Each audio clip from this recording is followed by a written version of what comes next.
Okay, let's just dive right into this. Welcome to this Masterclass Explainer. Listen, if you are tuning in right now, you're not just casually browsing. You are a highly focused learner, and you are gearing up to tackle the Cambridge AS-level Afrikaans exam. More specifically, you are staring down the barrel of the infamous Passage 2 Comprehension, Content and Quality of Language. It's a beast of a paper, right? But today, we are going to completely decode the examiner's playbook.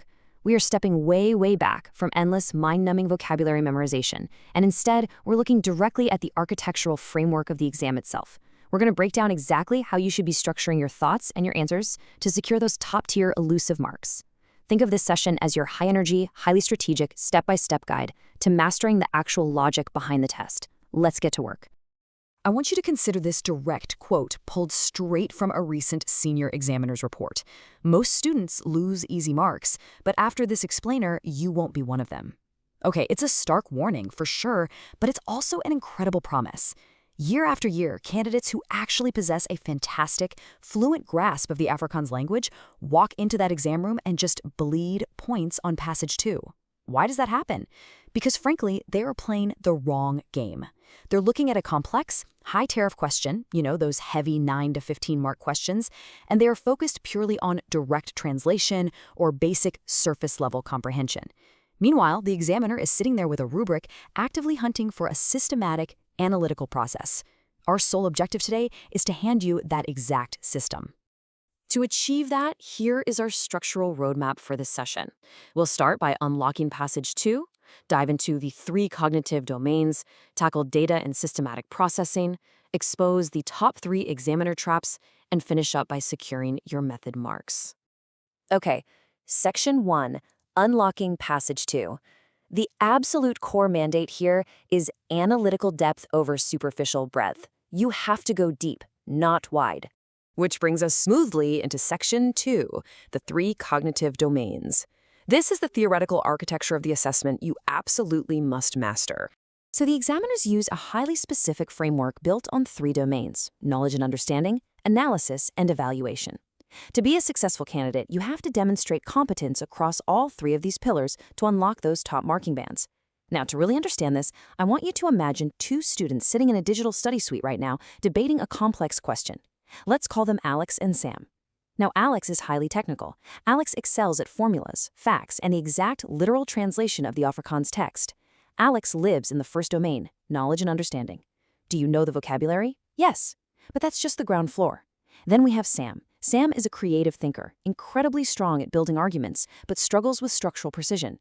Sam loves the third domain, evaluation. Is the author's argument convincing? But here is the friction, and this is where we have to look closely at command words.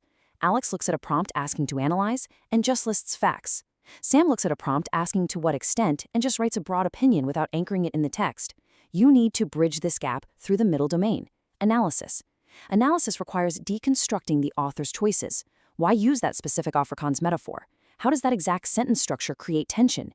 You cannot skip straight to Sam's evaluation without demonstrating Alex's knowledge, and you absolutely can't get top marks by staying stuck where Alex is, in basic understanding. You need the complete package. Which naturally leads us to this massive roadblock. Why do students find applying concepts to unfamiliar contexts so incredibly hard? It's a critical question. Think about it. You might have studied all your grammatical structures perfectly. Your conjunctions, your word order, your tenses, but when you flip that paper over and you are faced with a completely unfamiliar Passage 2, suddenly those concepts feel practically impossible to apply. Your brain just freezes. Why? Well, it happens because students often learn language rules in total isolation. They memorize them as a static list of rules rather than internalizing them as dynamic tools to dissect complex, nuanced ideas. When the context changes, the isolated tool suddenly feels useless. And this brings us to the ultimate cheat code. The principal examiner reports highlight over and over again that referencing cross-topic connections achieves significantly higher marks. What does this mean in practice? It means top-scoring candidates don't just stare at a single sentence in a vacuum. Let's go back to our students. If Alex is just translating a sentence literally, Alex gets maybe 2 marks. But Sam, when Sam is applying this correctly, Sam ties precise definitions and causal relationships to broader syllabus areas. Sam connects the specific quality of the Afrikaans language used in line 12 to the broader thematic argument the author is making in paragraph 4. You have to see the matrix of the text, the interconnected web, not just individual words. That holistic vision is exactly what elevates an average paper to an absolutely outstanding one. All right, moving to section 3, data and systematic processing. This is where we get highly technical. Now, examiners actively look for a standardized 5-step systematic processing cycle in your answers. Step 1, identify the key elements in the question and the text. Step 2, apply the relevant linguistic principles. Step 3, execute your analysis. Step 4, verify your results. And Step 5, present it in the appropriate format. Now, imagine Alex and Sam are actively drafting a model response to a 12-mark question right now, going paragraph by paragraph. They nail Step 1 and Step 2. But right as they hit Step 3, execute analysis, they hit a massive roadblock regarding timing and how to link their paragraphs together. The argument starts falling apart. Well, before I show you the cognitive strategy they need to use to get unstuck and rewrite that flawed section into a flawless, full-mark response, I'm going to pause our session for just a second. If you are getting value out of this deep dive and you want to ensure you never miss a weekly Cambridge breakthrough strategy, you need to subscribe to the channel Ace the Exam's IGCSE O&A levels at the handle at AceTheExam_IGCSE. Hit that subscribe button popping up on your screen right now, and absolutely make sure you click that notification bell and enable all notifications. We are constantly dropping high-level strategies just like this one, and you do not want the algorithm to hide them from you right before your exam. Okay, bell clicked? Awesome. Let's jump back in and get Alex and Sam unstuck. So how do they fix their analysis? It comes down to practical data interpretation skills. When you are looking at passage 2, I want you to treat it like raw data. Step 1, you extract. You literally pull specific, highly relevant quotes from the text. Step 2, you interpret relationships. This is where Alex and Sam were failing to link their paragraphs. You have to show how quote A contrasts with quote B to build the author's tone. And Step 3, you draw evidence-based conclusions using professional Afrikaans terminology. Please don't just write that a word is strong. That is too basic. Say that the specific diction skek nadrukkelijke tone. It creates an emphatic tone. You are taking raw data, applying correct formats, and proving to the examiner that your reading level is highly sophisticated. Section 4, the top 3 examiner traps. Pay close attention because this is where dreams are dashed. Trap number 1 is an absolute classic, vague answers. Let's do a quick interactive workshop right here. Imagine I've just thrown a complex text excerpt on your screen with a 60-second visual countdown timer. The question asks you to analyze the author's attitude. A student writes, "The author is clearly very angry in this text." Beep, 0 marks. Why? Because students often write sweeping generalizations, hoping it covers enough ground to earn a point. But the actual examiner expectation is for highly specific, concrete details. If you want the mark, you write, "The author's use of short, staccato sentences combined with aggressive action verbs in paragraph 3 conveys a profound sense of frustration and anger." Do you see the difference? Specificity is literally the currency of the AS-level exam.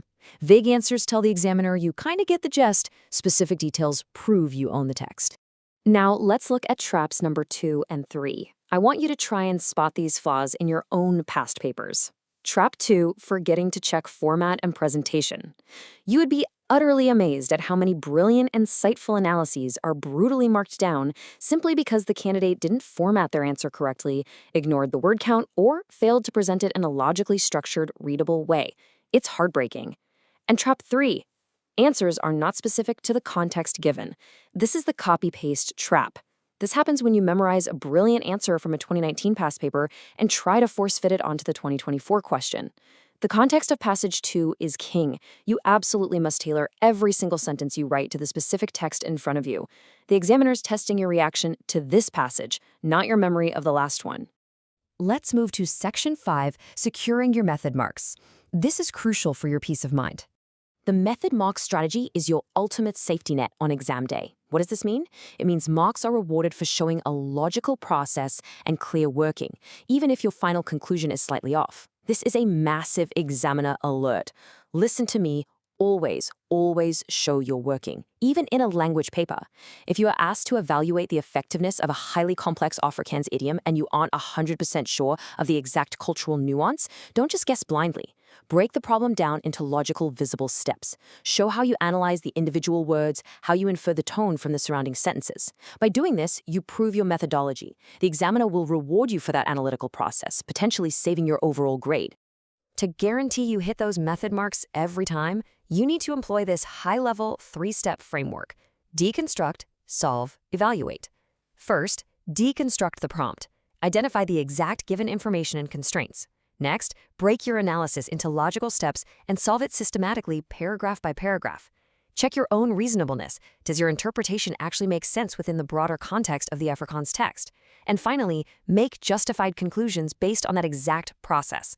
If the examiner can physically see this deconstruct, solve, evaluate framework operating in your written response, you are securing partial or full points every single step of the way.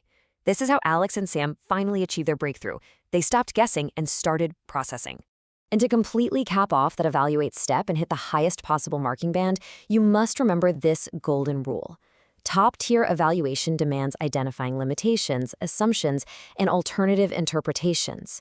Top-scoring evaluative thinking requires you to interrogate the text, not just accept it. What assumptions is the Afrikaans author making about their audience? Is there a subtle alternative way to interpret this particular phrase? You have to justify every single analytical decision with hard textual evidence. That level of critical thinking is exactly how you max out the evaluation criteria on the rubric. So we come to the end of our Explainer Masterclass, and I want to synthesize everything into 3 core memorable pillars for you. 1. The 3-step question scan. Always deconstruct the command words first. 2. The paragraph balance formula. Ensure you balance knowledge, analysis, and evaluation. And 3. The last 5 minutes review checklist. Always check your context and format to avoid those examiner traps. So I leave you with one final provocative question. Will you walk into the exam relying on superficial answers, just hoping for the best? Or will you deploy this systematic processing to secure absolutely every method mark available on your next past paper? The architecture of this exam is no longer a secret to you. Crushing Cambridge exams requires consistent, relentless strategy. So, if you are serious about this, I explicitly instruct you to hit that subscribe button for Ace the Exam's IGCSE O and A levels at Ace the Exam IGCSE right now. Turn on that notification bell so you catch all our future exam hacks, and before you click away, drop down into the comments and tell me exactly what your target grade is. Put it out there. Keep learning, keep analyzing, and go dominate that paper. See you in the next session.